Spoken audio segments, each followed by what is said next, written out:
Every decision we make is a negotiation across time. We are constantly caught between the immediate rush of a present reward and the delayed burden of a future cost. Behavioral scientists view this issue as an identity crisis. We struggle to save resources or plan ahead because we quite literally do not know who we are making decisions for.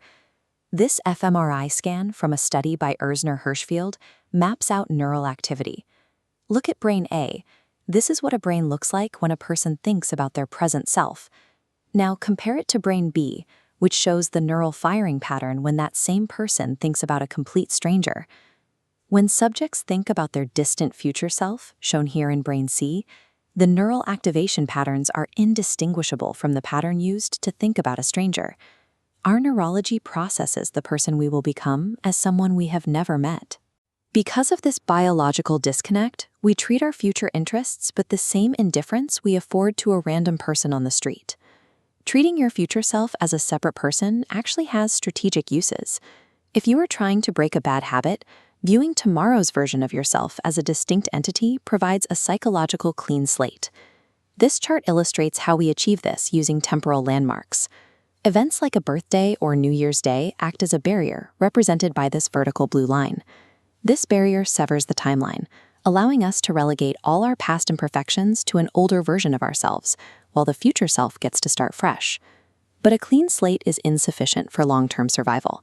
To build wealth or protect our health over decades, we need a deeper connection. We have to stop viewing the future self as a distant stranger and start treating them as a vulnerable dependent. This scale maps out our relational obligations. Humans rarely sacrifice their own resources for strangers.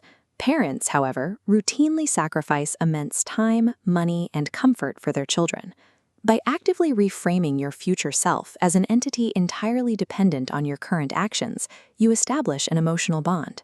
This sense of duty shifts savings and health-conscious behaviors in ways that logical arguments alone cannot. This brings us to the second psychological lens, the evolving self. If we are a continuous evolution rather than a totally separate person, how do we measure the connection to who we will become? This diagram shows how researchers measure psychological connectedness. Subjects choose overlapping circles representing the overlap between current and future identity. The chosen degree of overlap predicts behavior. Individuals reporting high connectedness accumulate significantly more financial assets over time. Pop culture often tells us our memories define us. But empirical data reveals a different structure of identity. Memories and personality are just outer layers. The core of perceived continuity, the part that must survive to still feel like us, is our moral center. Our willingness to delay gratification aligns with this core. We only protect our long-term interests if we believe a high proportion of our current moral and psychological traits will be maintained by our future self. This evolving continuity has a major vulnerability known as the transformative experience trap. Major life choices, like having children or shifting careers, are one-way doors. Because the experience changes your core preferences, it is impossible to accurately simulate what you will want once you arrive. This flowchart illustrates how we handle change over time. We generally expect to improve, and positive growth reinforces our self-continuity. But unexpected, massive causal shifts, traumas, or sudden deviations from our core values break the psychological link. When those core preferences shift drastically, the future self feels like a completely different, disjointed entity. Once that link snaps, our motivation to save money or act patiently for that version of ourselves vanishes. Any decision we perceive as a severe deviation from our core features acts as a direct threat to our long-term self-control. Even if we maintain high psychological connectedness, we still face the third lens, the ghost. Because tomorrow does not exist yet, our future self suffers from a vividness deficit. We experience a phenomenon called future anhedonia. We mistakenly assume future pains and pleasures will be far less intense than what we feel right now. This strips the future self of warmth and turns them into a pallid, low-resolution simulation. To bridge this gap, scientists force the brain to process a high-resolution reality.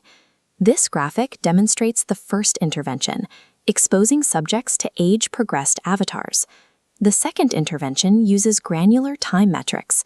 Translating 10 years into 3,650 days makes the future feel temporally closer. These psychological hacks convert a cold, abstract ghost into a vivid reality. Forcing the brain to process concrete details triggers sympathy required to act generously toward our future. We face one final hurdle. Feeling deeply connected to your future self is required for patience, but on its own, it rarely changes immediate behavior. Behavioral change only occurs when two specific conditions are met simultaneously. Individuals must feel highly connected to their future self, and the direct trade-offs of present spending must be made vivid in the moment of choice. We routinely suffer from opportunity cost neglect. When we spend $20 today, we fail to realize that those exact resources are instantly removed from our future use.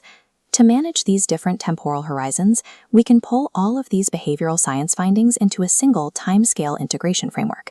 This framework shows strategy depends on timeline. For short-term decisions, use the multiple self strategy, viewing tomorrow's self as a distinct person. For long-term decisions, use the connectedness strategy. Bridge the psychological gap by visualizing older avatars and maintaining core values. The architecture of identity relies on empathy across time. The goal is simply to close the psychological distance between who we are today and who we are destined to become.